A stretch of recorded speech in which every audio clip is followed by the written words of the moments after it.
waa asalaamaaleykum mbokk internet yi seetaan GR Info tey ñu ñëwaat ak beneen jeune talent ñu fas yéene sekk ak moom ay laaj ak tontu léegi balaa ñooy def dara rek dañ koy bàyyi mu nuyoo ba pare sœur ñu ngi lay nuyu. ñu ngi lay fay. waa tey ñu am mbégte ak kontaante comme ni ma ko waxee sànq ci nuyoo bi rek daal di fas yéene sekk ak yow ay laaj ak tontu comme ni ñu ko daan defee ak yeneen jeune talent yi ñu gis ni Sora ku ko xam ni Sora jeune talent la boo xam ni mu ngi yëngu ci football. ñu bëggoon xam yow kañ nga commencé sa carrière football kañ nga commencé dugg ci football. loolu dinaa si sawar trop maa ngi commencé football en 2007 di débuté si Serif mooy Jufi football club may dem di dem ba yàlla jox ñu lim ñuy jox tey mooy loolu. waaw ñu xam ni tamit football du loo xam ni ay caaxaan la nekkul lu ndaw loo xam ni da nga ñëw rek def ko. yaa ngi dégg te bëri na ñoo xam ni tey jii nii ñu ngi football mais est-ce que li nga xamante ni moo lay dooleel ci football yow yaa ngi ak moom comme ça muy talent bi ak bëgg-bëgg beeg yoo xamante ni moo lay accompagner ba nga mën a yegg fi nga jëm. waaw bëgg-bëgg bi mu ngi fi talent bi mu ngi fi xam nga nit ki loo opté rek pour man am na lu tax nga opté ko mais doo ñëw ni damay football fekk ni na ma yàlla baal tane woo sax mairie si kër gi en plus foo tourné di wax sa tur di bind si mbedd yeeg yooyu noonu. bës kenn du ko wët moo lay fekk si nu mu lay fekk see boo amee talent rek am nga lépp doo dem fekk ji dara mooy loolu. waaw ñu bëggoon xam tamit depuis quand nga commencé football depuis kañ nga commencé dugg ci football ak yooyu noonu. waaw bi ma commencé football yàgg na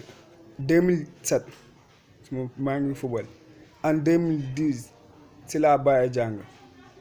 ma xam ni jàng bi inspi nii mooy loolu football bi opté naa ko te dama koy jëli. te moom ëppal solo si laa arrêté jàng mooy loolu. kon yow su ma la déggee bu baax kon football bee tax nga bàyyi jàng. football moo yàq sama jàng maa ngi bàyyi en classe de troisième. mais est-ce que tamit nga toppoon jàng bi ak football bi gënul woon comme ci football bi nga nekk te football dafa am lu koy accompagner te jàng bi ci la bokk est-ce que mënoo woon continuer étude ba ci kanam. loolu mën na nekk ndax sport étude la ñu wax mais da ngay toll foo xamante ne ak temps bi entraîné yooyu doo amati temps jàng mooy loolu parfois nga dem. comme ay Kine Samb damay dem ñu jox ma ay cours mooy loolu yaa am gën waaw loolu tamit da ciy am solo léegi est-ce que mën nañ xam yow ban joueur mooy sa joueur. man Kylian Mbappé mooy sama joueur. Kylian Mbappé ah. mais est-ce que mën nañ xam tamit lan moo tax nga choisir ko comme mu nekk sa joueur. Kylian Mbappé lu tax ma choisir ko man ak moom dañoo bokk football su may nekk ci terrain man ak moom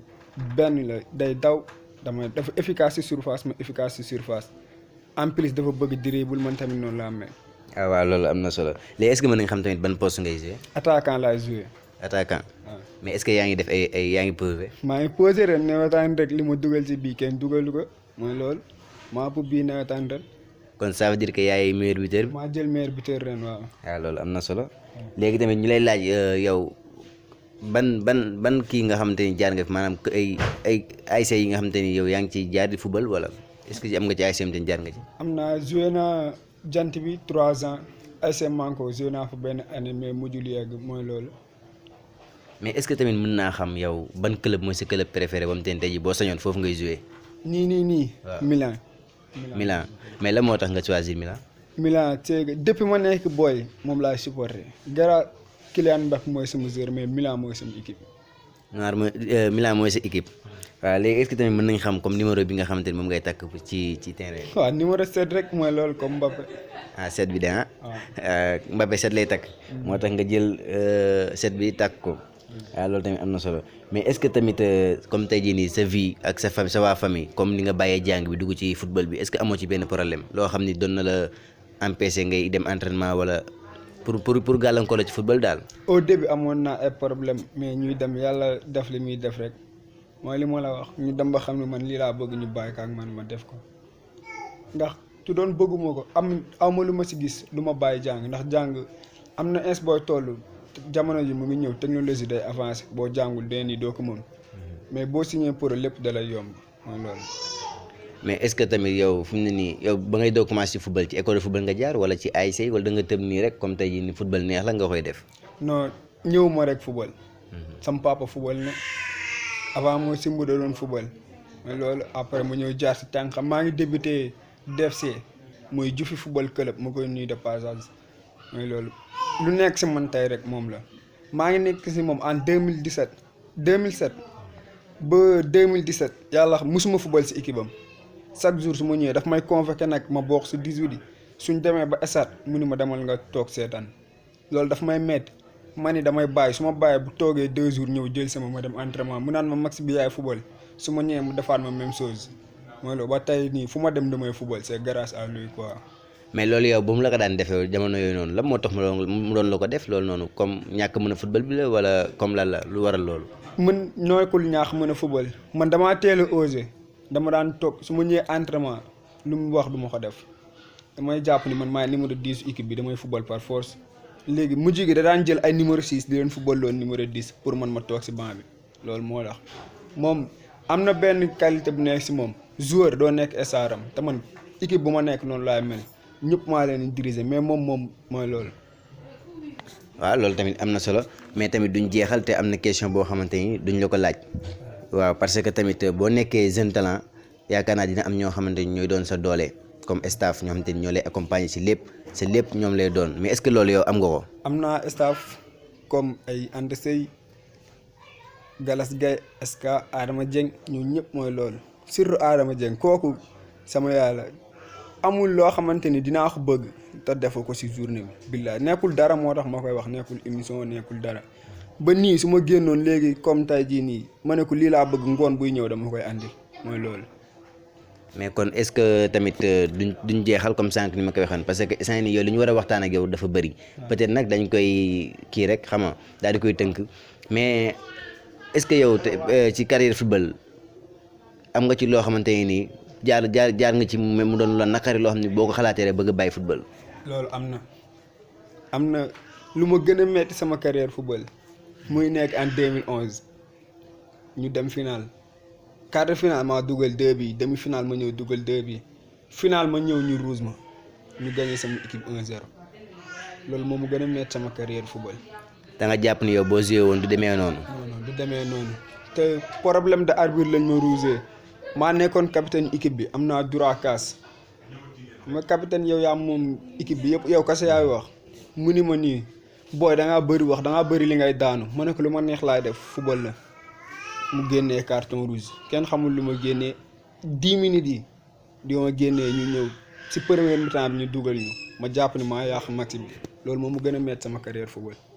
mais tamit foo amee lu la neex lu la metti rek am nga fa lu la neex. mais mën naa xam tamit lan moo la gën a neex ci football loo xamante ni ba nga ci duggee ba léegi mosoo koo réccu. loolu yàggul c'était en 2018 maa ngi nekkoon équipe bu ñuy wax Médinatoul bu nekk Boune maa fa gënoon a nekk booy. suñ première match ñëpp naan booy bi du fi def dara coach bi jox ma numéro 10 dugal ma deuxième mi-temps ma dugal 2 coups francs ak benn centime bëgg gagneel équipe bi ni leen ni laay demee ak yéen ba final yàlla def loolu moom mu gën a neex sama carrière football. mais tamit est-ce que yow tamit comme bi nga duggee ci football ba léegi say parents ñu ngi lay dooleel comme tey jii nii ci cadre financier xam nga ndax des fois nga soxla ay équipement te boo nekkee joueur tamit doon jeune yu bëri sa doole du ko mate est-ce que yow côté boobu noonu ñu ngi la siy jàppale bu baax. ñu ngi may jàppale bu baax ba ñi may wax ak yow nii sama yaay daf may jëndal ay dàll crampon samay dàll bu tojoon léegi ma dem woon ko bu subaa bu demee Dakar buy ñëw damay am dàll yu bees tàq suñ yaa xamtuwul woon ma wan la sama 4 toiles yoo xamante ne yëpp dàll la war naa am ay plus de 17 crampon te loolu yomb si joueur nekkuma pro nekkuma dara mooy loolu. waaw comme ni nga ko waxee peut-être nag émission fi tire à sa fin comme ni nga koy faral di defee rek léegi dañ lay jox sa kàddu gu mujj nga tàggatoo ko ak ñi nga xam ne ñoo lay seetaan. waaw maa ngi sant sama papa bu baax xam nga lii tamit yombul ba sa doom di ko fayal mu nekk si football Dakar Sacré-Cœur mu fay doog a duggeewu ma fa ak stage damaa inscrire 40 000 mooy loolu. après may dem di dem sama papa xam nañ lii laa bëgg mu bàyyi ma ak moom moo tax sama papa maa ngi koy sant bu baax di ko gërëm ay baab man pour ma wax la sama football booy ndaw yi laay jàngee football man comme ay temps seetaan Messi Iniesta non booy baab yi laay seetaan ñoo nekk si raay bi ñun ñëpp mën a ñoom ma génération mais boo ñu gisee da nga naan man maa leen mag te yàlla xam na ni su may mag ñaari nit laa si mag ñett da ngay gis su ma demee entraînement bu ñëw booy jàpp ma yow doo signé pour loolu da lay gën a motiver. nga am jom gën a yoox mooy loolu man su ma xalaatee Tafa Ciss rek damay gën a am jom booy boobu moo ma sonal ak bëy de ñaar ñooñu tax nañ lu ma def benn léegi dama koy def 10 yàlla xam ne damay dem géej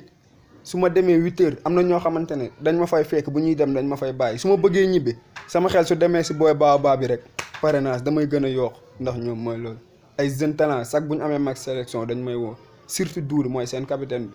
kar la may def su ma ñëwee balaa moo jël kenn man lay njëkk a jël mooy loolu. pour ma wax la man sama football damay jouer ñëpp ay am comme ay nekk fii di dund ak ennemi Pamor wala ma dund ko ak beneen booy non non sélection yi nekk ginnaaw raay yi ma si footballul kon xaw ma leen ñëpp laay dem football fu nekk damay jouer ak ñoom. waaw comme sànq signé pro bi nga wax te bëri na ñoo xam ne balaa ñoo signé pro dama leen di gis ñuy rang ci ay tests yu ñu faral di def mais est-ce que yow yaa ngi ciy participer. non daan naa si participer mais damaa dem ba xam ne man sama talent nekkatul foofu loo xamante ni ak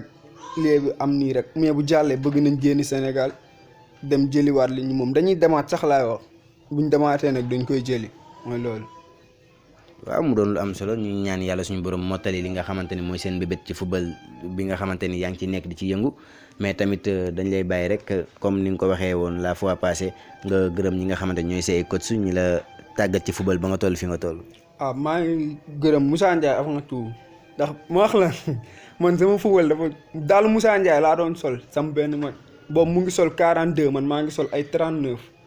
heure bu génnee dem football yi ma jël ay dàllam demee ko entraînement manko su ma demee jëndi ndox ñëw te man maay génnee sama xaalis jëndi ndox de lépp pour bëgg a football su ma ñëwee kosi bi teg ma fële dugal booy ma xam ne lii mooy loolu Serif mooy sama kosi man loolu du ma ko ba su ma signé woon poroog lépp du ma ko nëbb kenn man Serif mooy sama kosi maa ngi nuyu ay kosi Lucien kosi Diga ñoom ñëpp yor nañ ma mais defuñ si man xam-xam gaa nag tax nañ ma compétir mais defuñ si man xam-xam man Serif moo def si man xam-xam bi ma yor ba fu ma dem tey damay jouer. waaw am na question boo xamante ni sax daf ma échappé woon waaye sama xel da ci ñëwaat sànq muy dafa am ñoo xamante ni nii dañuy nekk ci football te comme la fois passée waxoon nga ko am na ñoo xamante ni ay footballeur lañ am ñoo xamante ni ay joueur lañ ñu bëggoon tamit nga leeral ñu tuuti différence entre footballeur ak joueur. footballeur ak joueur dafa am footballeur mooy ki nga xam ne day weer ay dàllam bëri na surtout suñu zone bi fii nii Pikine fii la ëpp. da ngay gis nawetaan bu jotee kade boo dem da nga fay fekk plus de 30 personnes ou 40 ñoom ñu ne ay joueur lañ bëgg a doon te fekk na bu nawetaan jotee dañuy aji seen dàll bu nawetaan jeexee ñu ajaat ko day pënd ngay gis ku ñëw di fomp ay dàllam pour dem jouer ji nawetaan léegi ñooñu moo tax ñun joueurs yi mënuñu am lu bëri ndax da ngay gis fu ñëw si koñ war a laaj joueurs yi duñ jël joueurs yi de booy yi nga xam ne maxi dimanche la ñuy football ñoom ñu yaaxal ñu suñ chance dem def teg si kenn du leen jël ñu ñëw toog di expliquer fekk na ñun lañ koy xañ mooy loolu. mais tamit footballeur loolu mooy lan comme sànq li nga wax sànq. footballeur. loolu mooy footballeur. loolu mooy footballeur. léegi lan mooy joueur bi day aj dàllam nawetaan jot mu àjji ko dem géewi ji. léegi lan mooy joueur. joueur mooy ki nga xam ne dafa opté lii ne lii dama koy jëli ji man maa xam moom damay compétir bu dul nawetaan même compétir nekkul nii da ngay dem jouer ji ay équipe mën nga di entraîner saison. compétition xamoo fu mu lay bettee ndax ni ma lay waxee Tivaouane am na un jour man maa ngi toog nawetaan fii nii ma toogee quart de finale su ma bàyyi woon sama bopp su ma demee foofu mooy loolu mais dama continuer di compétir di tëriñ si Serif di tëriñ un jour ñu woo ma ñu ni dañoo soxla joueur inscrit fekk na ñoom ñu ngi deuxième max suñ leen dóoree ñu toog suñ dóoree génn yàlla def li muy def ma dem foofu gagné leen ñu gagné 1-0 ma dugal dernière minute yi mooy loolu. joueur man koñ bi am na ñoo xamante ne dama leen fiy cité Pamor ñaari Pamor bu jant bi ak Pamor Numbelo kooku chaque jour ñooy ànd entraîné ba si koor gi ni may waxee ak yow nii chaque 17h ñu ngi géej yàlla xam na loolu te da ngay gis ni dem na joué ji mango gi mais joué wul ma ne ko sa heure joué jotagul man ba may joué jant bi wax naa la ko def naa jant bi 3 ans joué naa 2 ans yi footballu ma yàlla xam na ko dew ma sax stade bokkuma mais sama joué ba mu jotee première année bi latéral laa joué lépp ma xam ne maa bëgg a football beneen bi ma joué attaquant mooy bii ni passé mooy loolu moo koy wax ni na jàpp rek. waaw xam nga tamit jamono jii ni ñu toll nii ñu bëgg a nekk joueur bari nañ. te bari na booy yoo xamante ni ñu ngi football ñu ngi topp kii bi mais est-ce que booy yoonoon la nga leen di wax comme ça ci aar bi. booy li ma leen wax nañ si def ndànk rek koo si xamante ni moom amoo talent bi ngir yàlla man maa la ko ñaan man dama part personnel demal nga toog ndax dangay dem camp ba gis fa booy yoo xamante ne yàlla xam na ni boo demoon suñ kër nga fekk fa sa maam bi toog foofu am na ay plus de 85 ans nga teg ko si terrain mu ñoo leen di tane léegi am na si suñ koñ bi benn booy boo xamante ne ñii ñoo ma ko gën a xam fu mu nekk danaan ay may zóoru koñ bi te yàlla xam na ni mënul sax contrôler mais dañ koy bàyyi muy wax rek comme yàlla wax la ko mayele ñun ñuy jëf li ñuy jëf di jël ni may waxee maa ngi ak ay sama 7 trophées yoo xamante ne yëpp maa ko jël te koñ bi mën naa ne koñ bi fii nii ak sama du ma wax sax koñ bi Pikine sama génération loolu man kese maa ko fi am man kese maa fi am 7 trophées. mais trophée yooyu noonu ci ay yenn concours la wala ay test la. compétir la nekkul test pour mu wax la man depuis sama booy ba léegi maa ngi football yàlla nag moo ñëwagul mais depuis sama booy ba léegi maa ngi joué jël naa lu nekk si football am naa lu nekk si football mooy loolu. waaw kon fi la ñuy tàggatoo ak mbokk internet yi nga xam ne ñu ngi seetaan GR Info ba beneen yoon incha allah. waaw comme ni nga ko waxee sànq rek loolu xam naa dañ koy sof ci biir léegi est-ce que tamit ñu bëggoon xam comme ni nga ci yàggee nii boobu ba léegi yaa ngi ciy nekk di jaayante boobu ba léegi te defagul effet mais est-ce que loolu nekkul ni football kon sens la wala. football sens la nekkul mën ndax bu nekkoon mën gën naa ne africain du football ñun duñ football kon tubaab bi kese ñooy football yamale ko si ñoom pour mu wax la que ni sens la man ak Souleymane Faye joué ndoo nañ léegi maa ngi koy nuyu de passage di ko ñaanal bonne continuation mu gën a jëm si kanam mu ngi U17 Sénégal man maa ngi toog fii di gérer ñoo bokkoon équipe man dama daan départ moom muy toog ban nga xam ni sens la mooy loolu. am naa sam benn mag Moussa kenn daa ko football lu nekk si man 10 kooku mu ngi si moom 20 yàlla xam na loolu toj na fii musul joué te demul final nawetaan manko la te foofu la yàlla tuddee demam yàlla yóbbu ko mu dem joué ji ba léegi mu ngi gérer ñu koy wax na toog rek tôt ou tard day ñëw mooy loolu. waaw kon affaire yi ñoo ko déggandoo football sens la ku ci nekk tamit boo ko gëmee suñu borom mën na la ci fekk si. waaw boo ko gëmee moom dalay fekk si ndax yàlla du gis ngay sonn si dara muy bàyyi noonu ñi ngay gis fii ñu suñu pour ñëpp buñ la waxee fi ñu jaar da nga naan non lii mënul nekk te noonu la demee man ni ma lay waxee dama daan jël sama xaalis inscription dem jënd ko ay kii nii bal dama koy jënd bal su ma jëndee bal dama ko daan yóbbu kër ñoom amee siis su ma ko yóbbee foofu di ko fa bàyyi ndax su ma ko yóbbee suñ kër sama yaay dina moom foo jëlee bal bi te fekk na sama xaalisu inscription laa ko jëlee dem jëndi bal suñ fogee ni maa ngi jàngi maa ngi géej damaa dem ba géej am na paa buy jaay foofu noonu daf maa xàmmee dana ma booy xanaa yow defoo dara ma ne ko damay jàng sax mu ne ma booy da ngay def sa sac bi daal boo ñëwee fii simmeeku ma ne ko dañ ko bëgg rek te dañ koy jëli mooy loolu.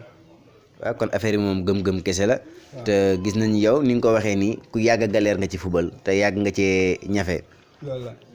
bu ma wax la man parfois la damay dem géej damay yërëm sama bopp damay toog man lii nii jaru ko muy xëy di entraîner mën naa xëy dem liggéey comme samay morom am mais su ma ñëwee toog ak sama papa wala ma toog ak sama yaay sama papa danaan ma xam nga li may wax nit ki loo bëgg yàlla dala si fekk si sama yaay ni ma jàppal rek lu metti yàggul mooy loolu bés dina ñëw mu neex wax jooju noonu moo nekk si man ba léegi surtout sama papa heure bu toogee yow dalay wax ak yow ba nga foog ni dalay xas ndax danaan la xoolal diw li mu am xoolal kii li mu am yow mënoo am loolu demal nga liggéey ji football kenn bañu ko soo demee liggéey ba si suba gi ngoon gi nga dem nga entraîné ji yooyu yëpp nga jël ko def sama xel yàlla def ma def loolu mu jox ma xaalis bu bari ma dem di jaay su ma ñëwee ngoon gi ma tax samay dàll ànd ak Pamor ak Ngaraf dem tëri ngi géej ay baysal ñëpp su ma demee man ak ñoom Pamor dafa ñeme entraînement man moom du ma ko topp wax dëgg yàlla man nit bu ma dalee football ba léegi nit musuma sonal yàlla xam na ko nekkul dara moo tax may wax mais su ma àndee ak Pamor damay yëg sama bopp mujj gi damay dem bu ñu demee géej ma ne ko man mbëri laay àndal su demee entraîné boppam man ma jël sama entraînement bopp su ma sonnee toog noppalu mooy loolu. mais est-ce que tamit yow doo toog ba ci yàgg nga découragé ci football comme li nga ciy dégg ak yooyu noonu. bu ma doon découragé bàyyi naa bu yàgg ndax da ngay gis koñ bi maire yu bari dañ naan kii dina yàq xale yëpp ndax da ngay gis ku si war a jàngi su ma amee mag si sélection ma xam ne yow mi da nga may apporter dara dama lay jël nga bàyyi jàng nga ñëw ñu ànd. maire yi ko doon wax am na ñu ci gaañu yàlla na leen yàlla yërëm te xaaree leen àjjana te nga xam ne ñi des bis dina ñëw ñoom ñooy bëgg seen doom yi fekk si na ma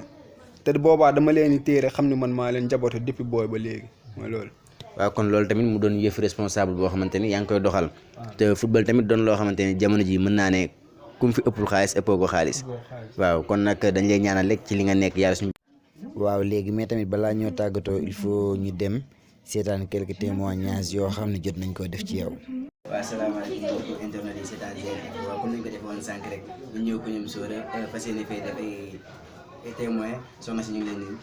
maa leen di ziar di leen wax seen wàccuwaay. waaw suñu bëggoon xam ci Sora dara lan nga ñuy wax ci Sora. Sora moom suñu frère la suñu xarit la vraiment borom baax la nit ku oyof la alalam du ko boole kenn vraiment nit ku sympathique la daal. waaw est-ce que moom ci li muy yëngu mu ngi respecté normes yi mu àndal comme entraînement bi muy def est-ce que mu koy respecté normal. waaw bien sûr parce que toute la journée boo laajtee Sora sax presque li muy nekk ci kër gi du bëri boo laajee mun la damaa dem entraînement damaa dem répétition et tout ça vraiment. mais lan nga koy conseillé ci li muy def. di ko conseiller rek mu gën ko respecté gën a xam li mu bëgg parce que ndaw moom boo nekkee ci benn affaire danga koy respecté jox ko gëddam aussi di respecté entraînement am di fonk ay li ko coach am di entraîner daal yaa ma gën a xam. léegi lan ngay wax sa kàddu bu mujj ci Sora ak entourage bi fi njëkkee nii. di leen ñaanal rek di leen wax ni yoonu ndaw moom du gaaw vraiment di leen wax ñu gën a góorgóorlu gën a xam liñ bëgg gën a respecté seeni entraînement bu ko defee yàlla dina leen jàppale bu baax a baax. ok jërëjëf ñu lay jaajëfal ci laaj bi. waaw merci beaucoup di leen ñaanal aussi kenn lu jàpp. bisimilah salaamaaleykum maa ngi leen di nuyu di leen laaj seen jàmm ak seen jàmm yaram di leen ñaanal fan nu gudd ànd ak yéen li ngeen bëgg ci di ko def yàlla leen ci buur yàlla jàppale ba mbooloo mu jullit barke Seex. waaw maam ñu lay laaj lan ngay wax Sora ci li nga xamante ni moom lay yëngu muy football léegi ñu mel. man Sora xanaa li bëgg ci football moom xaritam la moom la nag ci buur yàlla defal ndam wal ko mbooloo mu jullit wax dëgg yàlla am na yar am na teggin man respecté na ma. mais est-ce que fonk na entraînement am tamit comme niñ ko laajee woon sànq suñu mag yu génn. waaw moom kay entraîné moom du ko tardé saa yu añee ba noppi dem na añ na buy añ di dem kon loolu nag buur yàlla jàppale boole mu jullit. ok jërëjëf léegi lan nga koy wax comme conseil booy jox Sora. man Sora. waaw yan conseil. comme conseil li nga koy wax rek loo xamante ne nii. lu baax la xanaa li ma ko wax nii rek xanaa di ko ñaanal fan wu gudd ànd ak wér li mu bëgg daal yàlla defal ko ci xéewal yu bare bare ak mbooloo mu jullit yéen ñii di ko jàppale itam buur yàlla defal leen nag fan wu gudd ànd ak wér fekkeek tal. waaw comme ni nga ko defee woon sànq rek Zane ñu ngi lay nuyu. ñu ngi lay fay. waaw suñu bëggoon xam ci Sora ay information la nga ñuy wax ci moom. Sora moom su ma la waxul si moom mënuma wax ni kii keneen moo la mën a wax si Sora ndax Sora dañoo nekk si kër gi ñu bëggante lool tamit mu nekk nit koo xamante ni nit ku baax la nit ku respecté nit ñi xam boppam respecté boppam ñun nag lenn lañ ko xamee muy xëy dem liggéey bu wàccee ñëw na dem na entraînement xool na leneen mooy loolu. mais est-ce que moom respecté entraînement yi comme il faut. waaw respecté na ko moom ndax man moom Sora heure bu ma kiiwee génnee ay 5 heures yooyu su ma gisee takk na daal yi ne ma fils maa ngi dem tërë ngi ñëwaat te bu ñëwee si kër gi fii dina taxaw dina étiré wul tuuti tërë ñun daal yaakaar nañ ko te gëm nañ ni dina teg si affaire yi moom incha allah. mais lan nga koy conseil ci li ma koy conseil mooy na xam boppam gëm boppam te xam ni affaire yi kenn moomu ko nit ki yaa xam ni nga bëgg te moom bu gëmee ni affaire dina si teg incha allah yàlla nañu fi yàlla bàyyi rek dina si teg incha allah. jërëjëf ñu ngi lay jaajëfal. waaw léegi ginnaaw bañ jugee ci témoignage yi. waaw léegi tamit ñu bàyyi la nga gërëm ñi nga xamante ne nii ñoom nga ci war a gërëm. maa ngi gërëm waa koñ bi ñëpp ay Badara Diallo Baba Diallo Sadio Eska Galas Gueye ñëpp maa ngi leen di sant mais damay jël nuyoo bi yëpp ma def ko si kenn Adama Dieng pour ma wax la Adama Dieng man gëj naa añee suñ kër yàlla xam na ko depuis ma commencé football ba léegi foofu noonu mooy sama famille ay Biige amee mu ndaw Ibou Lay Ousmane Baye Omar Mama Dieng ay Daba Ngone ñooy sama famille man depuis 2006 maa ngi jóge woon daara boobu mu jógee daara ba léegi foofu laay añee ba nii may wax ak yow nii chaque jour bu heure añ jotee wala reer su ma ñëwul kenn du teg bool bi